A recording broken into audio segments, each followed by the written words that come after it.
Kim, marami ang pinasaya. Kicking and Alive sa Wata Wata, San Juan Festival.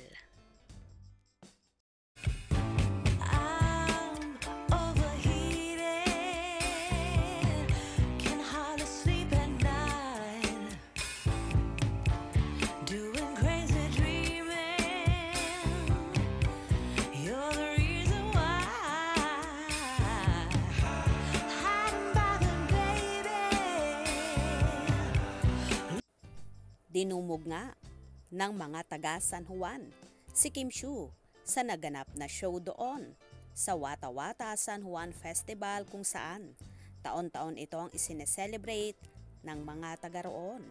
Bilang paggunita sa kapistahan ay naging kaugalian na sa naturang lugar ang basaan kung saan bawat dumadaan na tao sa kalsada ay binabasa nila or binubuhusan ng malinis na tubig.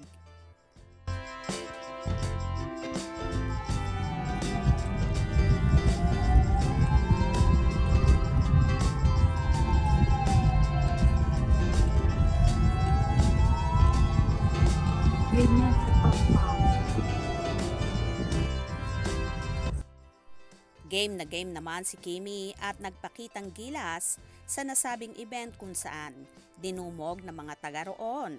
Tuwang-tuwa naman ang lahat sa napaka-energetic na dalaga.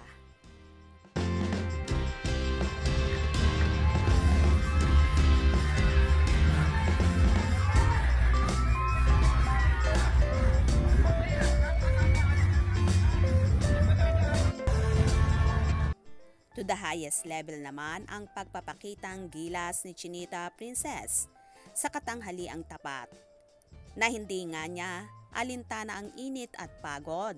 Ang importante sa kanya ay mabigyan niya ng kasiyahan ang mga tao doon at para na rin makaisa sa San Juan Wata Wata Festival Celebration.